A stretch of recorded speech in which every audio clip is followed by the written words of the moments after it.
5 tips you should know in Sea of Thieves. Hey guys, welcome back to another video. This video is probably something you're going to want to watch all the way through because I have something that is very important that I think all SOT players should know.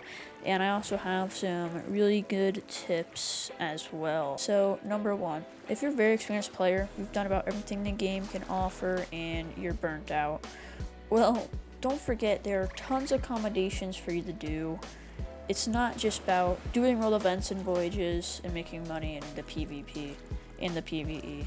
There are tons of other accommodations. And now, if you're an experienced player, then you've probably done this. You've probably completed all those accommodations, and great for you. It's probably time to move on to a different game or come back to the game once they've added more accommodations and content for you to play. If you're still an experienced player, I bet you haven't completed all the merchant ones yet. Because let's be honest, merchant is boring. If you're like me, we like to PvP and do Reapers most of the time. So merchant's probably the last thing you haven't completed. And Gold Hoarder, Order Souls, there are a ton of accommodations in there that you get from completing Gold Hoarder voyages and just doing Gold Hoarder. But most of us, once we got Pirate Legend, we went straight to Reapers and started having fun with Reapers and doing all this cool PvP. We got everything to 75, but we didn't 100% the accommodations in those companies. So if you're burnt out of the game and you want something to do and you still love the game, do those accommodations because they're there for you and it'll keep you into the game and busy. Tip 2.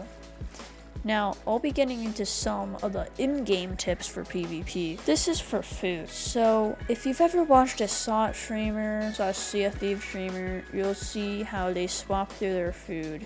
And I had someone ask me this earlier, like one of my streams, how do you switch through your food without pressing tab and going to your inventory and stuff?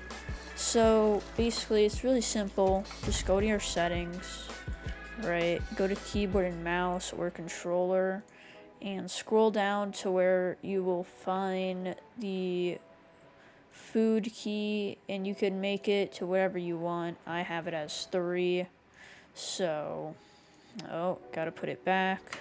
Boom, 3. So that's really how you change any keybind, and if you do this, you could swap through the foods in your inventory. Tip 3. The ladder tally. The ladder tally could be super useful in a lot of situations in PvP.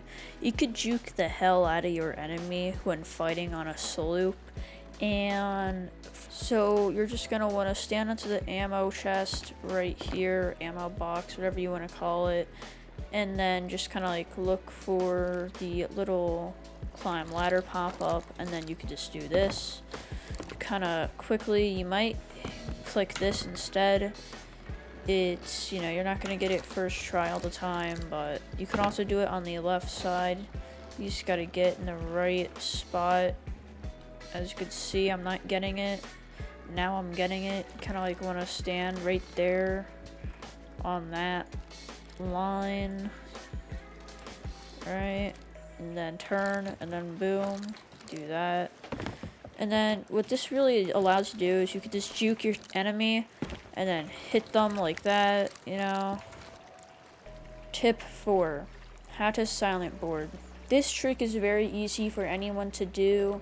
If you ever go to board a ship, have your weapon aimed in,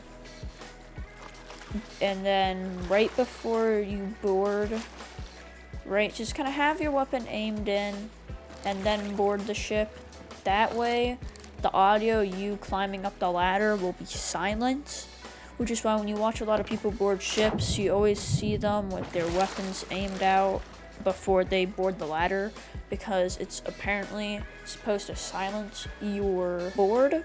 So that's how you silent board in Sea of Thieves. Tip number 5. Now, if you ever find a tucker on your ship, then this is super important. So let's say they're right there, right? You're going to want to aim above them. So let's say, for example, you found them doing the hide emote. Don't aim down at them. aim right above them where their hitbox is, because their hitbox is the same as if they were actually standing up still. So if you were to aim at them like that, that would cause hit reg issues, and it would count as like a foot shot, for example. So aim above them if you ever find them tucking. Aim above them, because that's where their hitbox will actually be. Hope this video was helpful to you guys. If so, please consider subscribing. I stream live on Twitch and YouTube. I'll probably be doing a live stream today on Thursday. So come say hi, and see you in the next one.